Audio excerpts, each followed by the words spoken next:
टेकी पवन academy को subscribe करने के लिए ये बटन दबाएं। वेलकम फ्रेंड्स, मेरे चैनल टेकी पवन एकेडमी में आज आपका फिर से स्वागत है।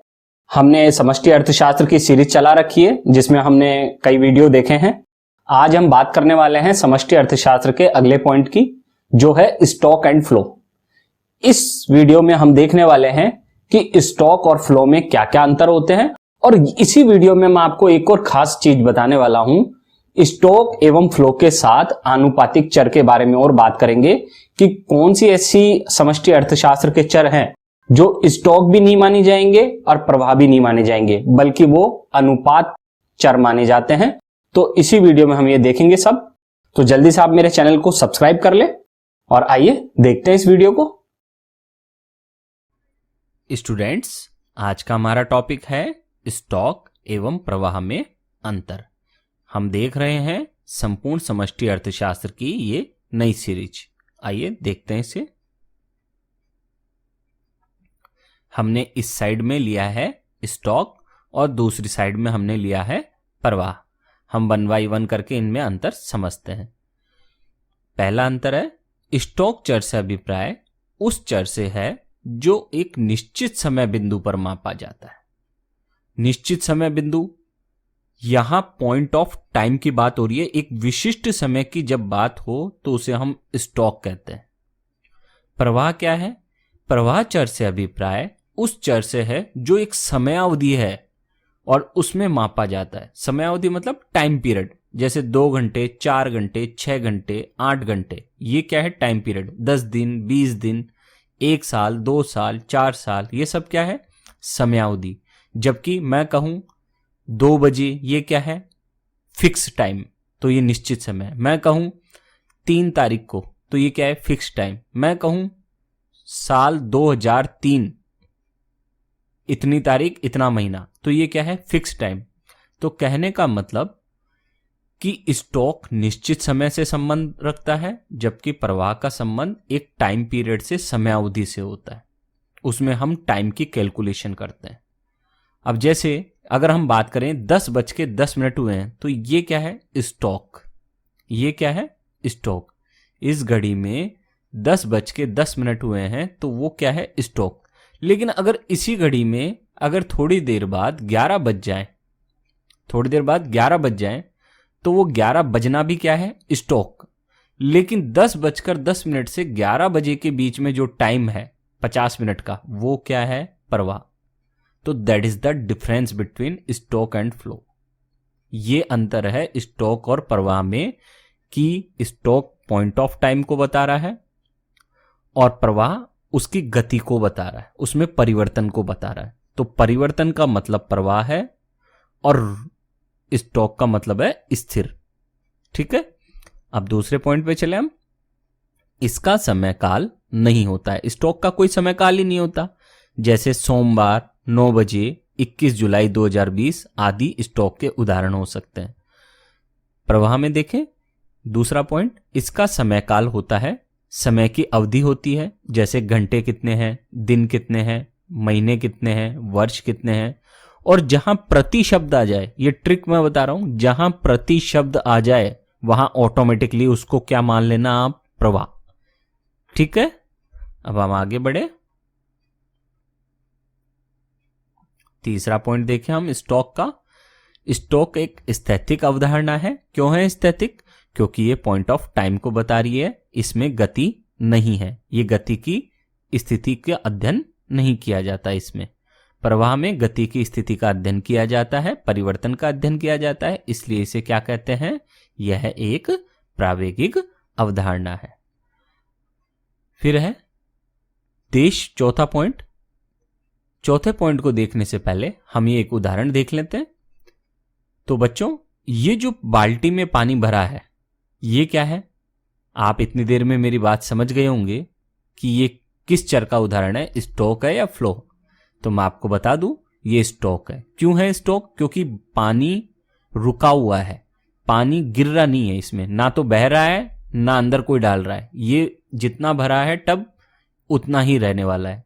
क्यों? क्योंकि ये स्थिर है, इसलिए इसे हम क्या मानेंगे? स्टॉक। जबकि नीचे वाले उदाहरण में आप देख रहे हैं एक नल चल रहा है पानी का, तो उससे क्या हो रहा है, बाल्टी भरती जा रही है। तो इसका मतलब है ये क्या है, परिवर्तनशील। क्यों? क्योंकि पहले पानी थोड़ा सा है, फिर धीरे धीरे बढ़ता जाएगा जैसे जैसे पानी और नल में से आता जाएगा। तो ये क्या हो गया, प्रवाह। क्यों? प्रवाह का मतलब है परिवर्तनशील और स्टॉक का मतलब है स्थिर। अब हम देखते हैं चौथा पॉइंट स्टॉक का।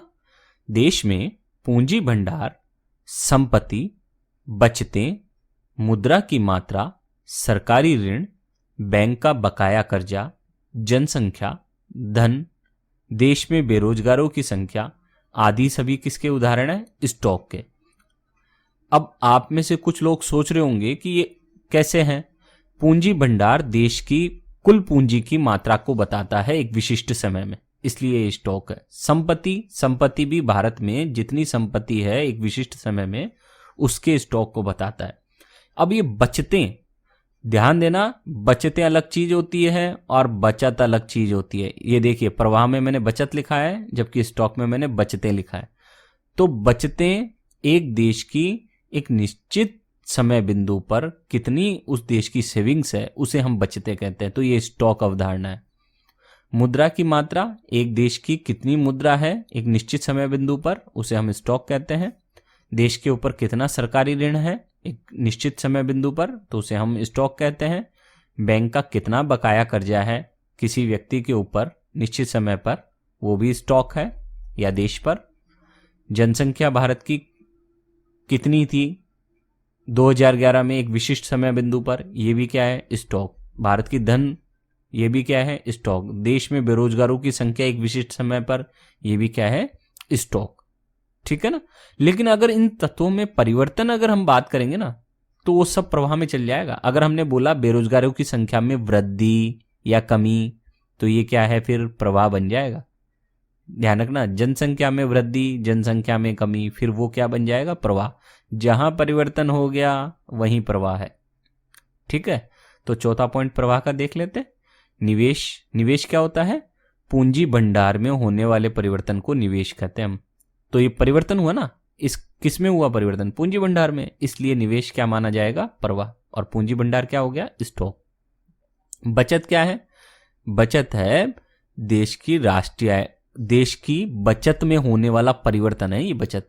यानी कि जो बचतें थी ना हमारी, जैसे मान लीजिए पिछले साल हमारी बचत थी 100 रुपए, इस साल हो गई हमारी 120 रुपए, तो कितने का परिवर्तन हुआ, 20 रुपए का। तो ये बचत वो 20 रुपए है। ठीक है। सरकारी घाटा भी क्या है, परिवर्तनशील होता है, चेंज होता रहता है, इसलिए इसे प्रवाह अवधारणा माना जाता है। बैंक किसी को उधार देता है तो ये भी प्रवाह अवधारणा में शामिल होती है। जनसंख्या की वृद्धि, जन्म दर, मृत्यु दर, मुद्रा पर किया गया व्यय, मुद्रा का व्यय, उपभोग करना, उत्पादन करना, राष्ट्रीय आय की जितनी भी अवधारणाएं हैं, एनएनपीएफसी, जीडीपी, जीएनपी, जितनी भी राष्ट्रीय आय की अवधारणाएं हैं वो समस्त प्रवाह की अवधारणाएं हैं। क्यों? क्योंकि राष्ट्रीय आय का मतलब ही क्या है, एक वर्ष में होने वाली अंतिम वस्तुओं और सेवाओं के मूल्य के आकलन को कहते हैं। तो ये क्या होता है, एक वर्ष। इसका मतलब है जहां एक वर्ष, यानी कि वो टाइम पीरियड की बात कर रहा है। टाइम पीरियड जहां आ गया, प्रवाह हो गया ऑटोमेटिकली। तो मुद्रा की मात्रा में होने वाला परिवर्तन आदि को हम क्या मानेंगे, प्रवाह। तो आप देख सकते हैं प्रवाह, शॉर्टकट में मैं कहूं तो प्रवाह क्या है, परिवर्तन है। अब देखते हैं अनुपात चर।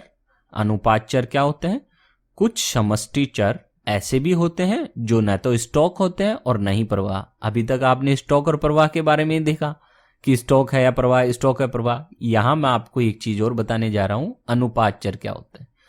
कुछ चर ऐसे होते हैं जो न तो स्टॉक हो सकते हैं और न ही प्रवाह, बल्कि ये चर किसी का अनुपात होते हैं, रेशियो होते हैं, इसलिए ही इन्हें अनुपात चर के रूप में जाना जाता है। जैसे कीमत एक ऐसा चर है जो नकद प्रवाह एवं वस्तु प्रवाह का अनुपात होता है। कीमत कैसे निकलती है हमारी, आपने व्यष्टि अर्थशास्त्र में पढ़ा हो तो ध्यान हो तो टीआर क्या होता था, टीआर बराबर होता था पी इंटू क्यू, जहां टीआर टोटल रेवेन्यू है, पी मतलब प्राइस है और क्यू मतलब क्वांटिटी है। यानी कि अगर 5 रुपए कीमत पर आपने 3 किलो टमाटर लिए तो कितनी, 5 रुपए कीमत पर 3 किलो टमाटर किसी ने बेचे तो कितनी हुई उसको आमदनी, 5 × 15। तो इसका मतलब है अगर 5 रुपए कीमत पर कोई सेलर 3 किलो टमाटर बेचता है तो उसकी टोटल रेवेन्यू होगी 15 रुपए। तो इसी से हम कीमत निकालें, इसी सूत्र से हम अगर कीमत निकालेंगे तो क्या बन जाएगा, P = TR/Q। बन गया ना ये TR/Q। तो इसका मतलब क्या हुआ कि कीमत क्या होती है, नकद प्रवाह। नकद प्रवाह मतलब TR आय होती है ना, TR क्या हुई, आय। नकद के रूप में कितनी आय हुई वो TR है। और Q मतलब उत्पादन, तो उत्पादन को हम वास्तविक प्रवाह कहते हैं। आगे आप देखेंगे आय जो ये नकद है वो है मौद्रिक प्रवाह या नकद प्रवाह, और ये जो उत्पादन है, जो उत्पादन हुआ है क्वांटिटी के रूप में, वो है वास्तविक प्रवाह या वस्तु का प्रवाह। इसीलिए कीमत को हमने क्या माना है, कीमत को हमने इसका अनुपात माना है। किसका अनुपात, आय का और उत्पादन का। यानी कि आय का मतलब तो नकद लिया है हमने, नकद प्रवाह। आय का मतलब हमने क्या लिया है, नकद प्रवाह। और क्यू का मतलब हमने क्या लिया है, वस्तु प्रवाह। तो इसका मतलब हुआ कीमत एक ऐसा चर है जो नकद प्रवाह एवं वस्तु प्रवाह का अनुपात होता है। ध्यान दे, अनुपात का मतलब ही बटा होता है। यानी कि आप ये जो चिन्ह देख रहे हैं ना बटा वाला, इसी को अनुपात भी कहते हैं। इसी तरह औसत उपभोग प्रवृत्ति कुल उपभोग व्यय तथा कुल आय के प्रवाह का अनुपात होता है। एपीसी का हमने सूत्र क्या होता है हमारा, आप आगे आएंगे जब समष्टि अर्थशास्त्र में तो ये जानेंगे। एपीसी होता है एवरेज प्रोपेंसिटी टू कंज्यूम, और इसका फॉर्मूला क्या होता है, C/Y। C मीन्स कंजप्शन और Y मीन्स नेशनल इनकम। तो उपभोग अपॉन आय का अनुपात होती है एपीसी। तो उपभोग तो क्या हो गया, उपभोग तो हो गया उपभोग व्यय। उपभोग क्या हो गया, C का मतलब है उपभोग व्यय, और Y का मतलब क्या हुआ, कुल आय। तो इसलिए जो ये एपीसी है वो किसका अनुपात है, C और Y का अनुपात है एपीसी। इस कारण से हम एपीसी को भी अनुपात चर की गणना में रखते हैं, ना तो ये स्टॉक है ना प्रवाह। ऐसे समस्त चर जैसे एमपीसी हुआ, marginal propensity to consume, APS हुआ, average propensity to saving, MPS हुआ, मार्जिनल प्रोपेंसिटी टू सेविंग, ऐसे समस्त चर जो किसी का अनुपात हैं वो ना तो स्टॉक कहलाते हैं ना वो प्रवाह कहलाते हैं। वो कौन से चर कहलाएंगे बच्चों, वो कहलाएंगे अनुपात चर। इसीलिए हमने ये P बनाया है। P हमारा क्या है, प्राइस। तो प्राइस सबसे इंपॉर्टेंट है कि अनुपात चर है एक प्राइस। कीमत को ही हम अनुपात चर के रूप में मानते हैं, और ये ना तो स्टॉक है ना प्रवाह। उम्मीद है आपको ये स्टॉक एवं प्रवाह का टॉपिक बहुत अच्छी तरह से समझ में आया होगा, और आपने इसमें एक नई चीज और देखी है, अनुपात चर क्या होता है। आपको अगर वीडियो अच्छा लगा हो, कंटेंट अच्छा लगा हो, तो मुझे सब्सक्राइब जल्दी से कर लें ताकि आपको और बेहतरीन वीडियोस देखने को मिल सके। Thank you, bye bye.